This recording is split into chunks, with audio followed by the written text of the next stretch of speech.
Les éleveurs de volailles des zones rurales au Togo sont souvent à la merci de la peste et d'autres maladies épidémiques. Désormais, là où s'arrête l'action des vétérinaires, commence celle des AVE, les auxiliaires villageois d'élevage, très sollicités et appréciés.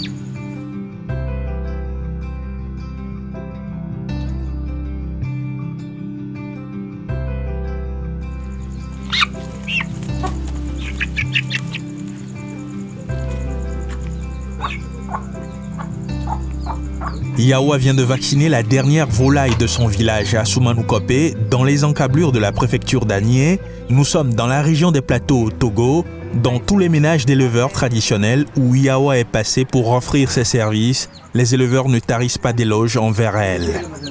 Anawi Yawa, c'est une femme exemplaire. Donc, depuis qu'elle a commencé son travail, elle nous sauve beaucoup dans notre localité. C'est une femme vraiment qui porte l'aide à nous, côté de notre élevage. Elle lutte que nos poules et nos pintades, nos volailles en général soient en bonne santé. Le travail qu'elle fait, c'est un travail salvateur. Yawa est une auxiliaire villageoise d'élevage. C'est la seule femme AVE formée par le projet d'appui au secteur agricole dans la région. Elle est un peu la vétérinaire du milieu. Quand j'ai entendu qu'on a lancé cette formation, j'ai lutté comme amène. Si je gagne la formation là, j'ai l'intérêt dedans. Et le village aussi doit bénéficier de moi grâce au projet PASA. Avec les pestes, les maladies, tout. Le village va évoluer dans l'élevage. Quand ils enlèvent les poussins et ça meurt comme ça là, c'est une grande faillite. L'élevage, si ça marche bien, ça diminue beaucoup de pauvreté. On peut vendre les poules, amener les enfants à l'école et ils vont manger dedans aussi, tout. Yawa est contente de se mettre au service des éleveurs de son milieu, mais c'est avant tout une assurance pour elle que les volailles des autres habitants ne viendront pas contaminer les siennes. Si je vaccine pour moi seulement et je n'aime pas vacciner les volailles pour les gens du village. Et s'ils gagnent une maladie, ils peuvent venir contaminer pour moi. Donc si je vaccine tout le village et la maladie s'éloigne, donc tout le village est sauvé, pour moi aussi c'est sauvé. Si Yawa est autant engagée, c'est parce qu'elle ne veut plus revivre les cauchemars du passé. Avant, quand j'ai commencé l'élevage, j'avais 3 poules et un coq. Et quand au sapon, voilà les pestes, voilà les perviers. Au moins, si une poule pond ça à chlore à peu près 10 comme ça va rester 2 ou 3.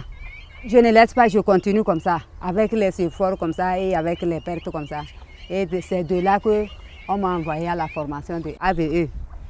De là-bas maintenant, on nous a formés de faire les clôtures, de faire symboliquement un poulailler et faire une clôture là-dessus. Et c'est de là que j'ai commencé à évoluer.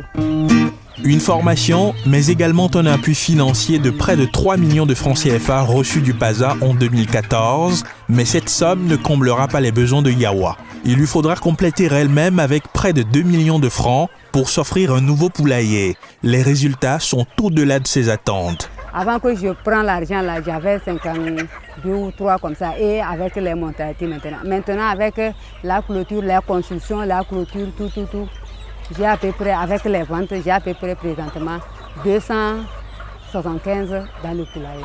Les gens me commandent, je veux les pintades, je veux les poules, tout. Avant, qui me connaissait? Avec l'élevage, au moins, la connaissance là déjà, c'est bon. Yawa, aujourd'hui très célèbre et vénérée à Soumanoukope, désormais elle veut se faire connaître au-delà des limites de son village et contribuer à combler les besoins de consommation au Togo. Avant que mes idées viennent pour l'élevage, on prend les poules à Dapan, ça, on vient passer dans les voitures, ça crie dans les oreilles, avec les pintades. Et si on élève beaucoup chez nous au Togo ici, au moins le Togo aura beaucoup de la viande.